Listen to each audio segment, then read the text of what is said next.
Salve, salve, investidores! Como é que vocês estão? Começando aqui com a super quarta, que é justamente a quarta-feira onde o Copom e também o Fed decidem a taxa de juros no país. O mercado, em sua maioria, espera que a taxa Selic caia para 10,75%. Então, o cenário de queda ainda persiste no Brasil, só que nos Estados Unidos o cenário é de manutenção, entre 5,25% a 5,5% ao ano. Por que isso acontece? Porque ainda a inflação nos Estados Unidos está bem longe da meta que eles definiram. No Brasil, estamos com uma taxa de juros bem mais elevada. A própria BlackRock disse que o Fed deve manter cautela por enquanto e o mercado acaba esperando que a queda nos juros americanos só ocorra a partir do segundo semestre desse ano, apesar de que o S&P 500 já vem se valorizando. Ainda teremos provavelmente Vivara e Caixa Seguridade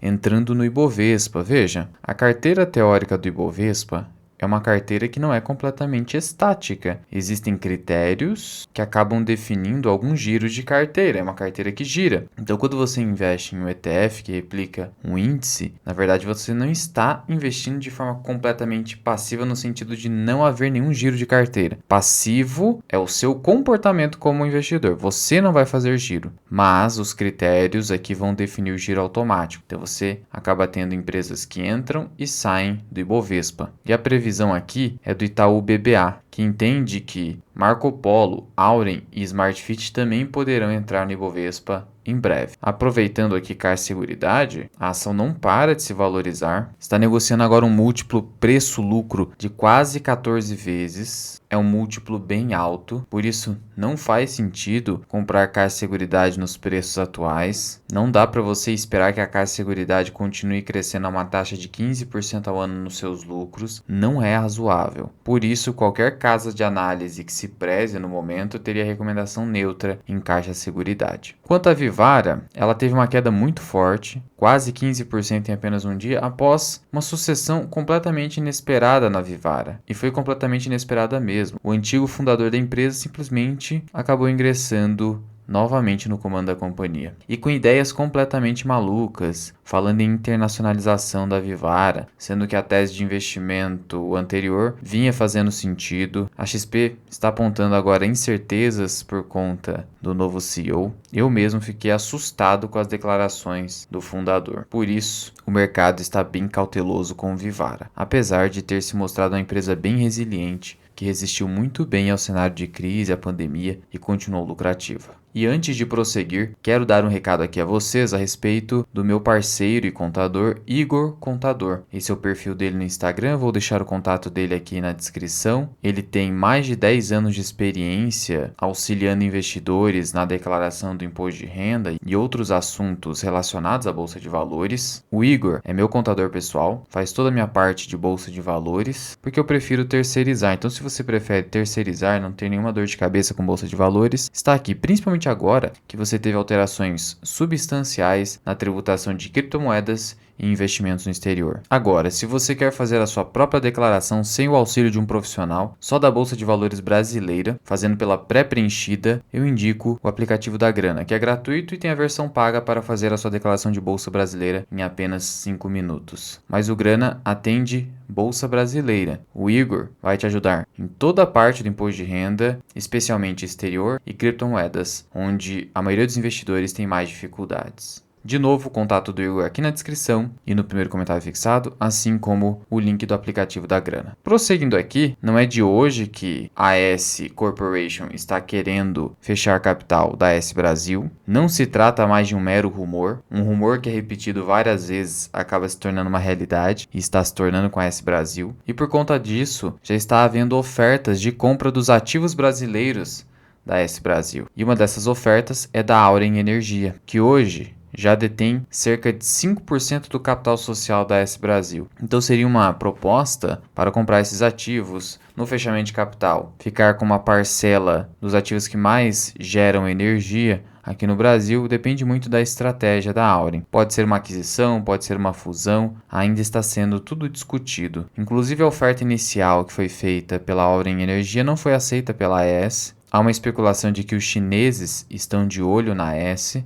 então não há ainda nada bem definido. Mas a Auren tem interesse nesses ativos, entende que eles são lucrativos, mas ainda muitos possuem abaixo da sua capacidade produtiva, então haveria necessidade de alguns ajustes. De qualquer forma, a AES Brasil se tornou um rolo no momento. Até mesmo o Barsi questionou a Auren se realmente a Auren vai comprar a AES Brasil, mas a Auren não quis fazer declarações a não ser via comunicado ao mercado. Sendo que atualmente, olhando para os múltiplos dessas geradoras, pegando a Auren Energia, a AES Brasil, Eletrobras e Engie, hoje a mais descontada do ponto de vista do preço-lucro é a Engie. Até por isso que eu acabei comprando o Engie ao invés das demais. Já indicador preço-valor patrimonial, cuidado, porque obviamente o mais descontado aqui é a Eletrobras, só que a Eletrobras seria talvez a empresa mais arriscada de todas. Tem talvez os melhores dos ativos aqui dentro, só que a gestão não é das melhores. O PVP precisa ser lido em conjunto com o ROI e com o ROIC, quando a empresa tem mais dívida. E o ROI e o ROIC da Eletrobras estão bem baixos, enquanto da Engie continuam bem elevados.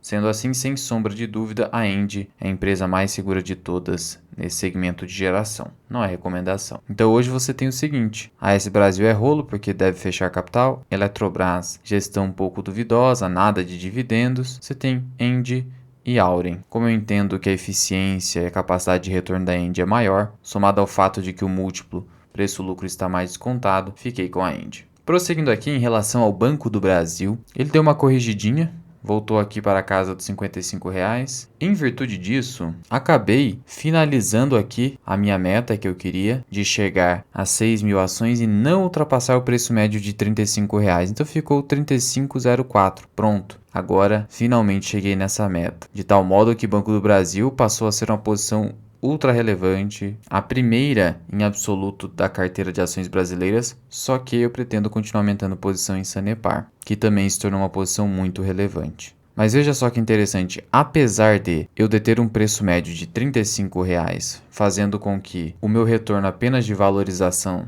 seja próximo de 60%, você não pode desprezar o que você recebeu de dividendos, de tal modo que o retorno fica bem superior. E é por conta dos dividendos, é por conta de eu ter aumentado meu preço teto e por ter o Banco do Brasil aumentado seu payout de 40% para 45%, além do fato de ainda estar com desconto, é que eu consegui chegar nas 6.000 ações. Mas veja, eu fui comprando aos poucos até chegar nas 6.000 ações, porque se você vai comprando aos poucos, você vai sendo remunerado com dividendos no meio do caminho, de tal modo que o próprio dividendo já te faz ser capaz de ir comprando mais essas ações. Te dá mais tranquilidade para os aportes, você tem mais tempo de acompanhamento e reflexão. É muito mais interessante. Por isso é importante você ter uma grande posição numa empresa previdenciária na sua carteira. Sendo que, segundo a presidente do Banco do Brasil, o Banco do Brasil deve continuar a distribuir os dividendos anunciados, cronograma de pagamento bimestral, payout de 45%, não vai ter ali nenhum tipo de retenção de dividendo. E por que isso está acontecendo? Porque o pessoal está questionando? Porque a Petrobras acabou gerando uma surpresa de não distribuição de dividendos extraordinários. E aí o mercado questionou,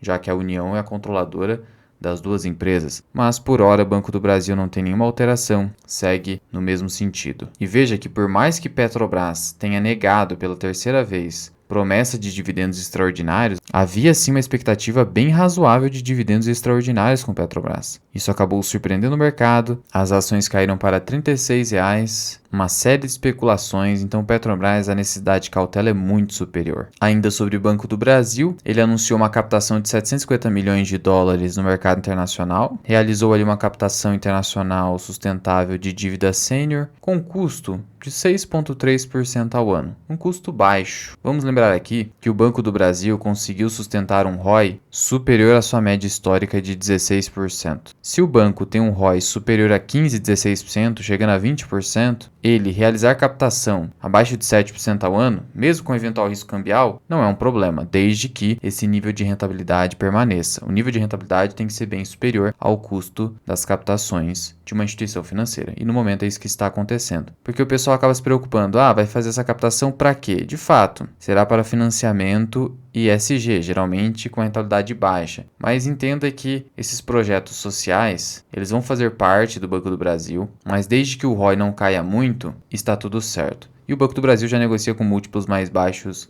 mesmo por conta desse financiamento não raro subsidiado de projetos ambientais e sociais, mas é apenas uma parcela da carteira de crédito. Não fique assustado com isso enquanto o ROI de toda a carteira permanecer em patamar elevado. Esse é o seu monitoramento como investidor. E sobre o split, que é o desdobramento de ações, me perguntaram. Ok, ele já foi aprovado, mas já tem uma data para a realização desse desdobramento? O que acontece é que, embora já tenha havido a aprovação em Assembleia Geral, o Banco Central precisa fazer a aprovação. Então é esperado que ocorra isso em abril. Então, por hora, as ações devem permanecer no mesmo patamar de cotação. Qualquer novidade trago para vocês aqui no canal, então se você ainda não ativou o sininho aí embaixo, é só clicar aí no sininho. Lembrando, por fim, que as matrículas do Formação Mirai Investing, que é o nosso curso completo de investimentos e educação financeira, estão abertas e elas se encerrarão no dia 5 de abril. E somente nessa turma nós daremos o suporte em lives exclusivas com os alunos. Portanto,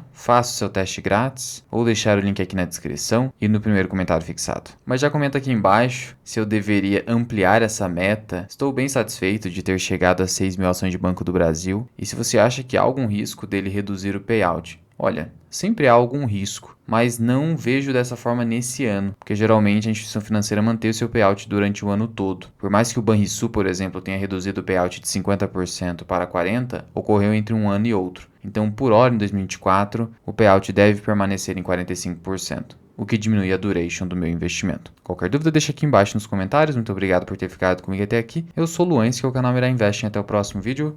Fui!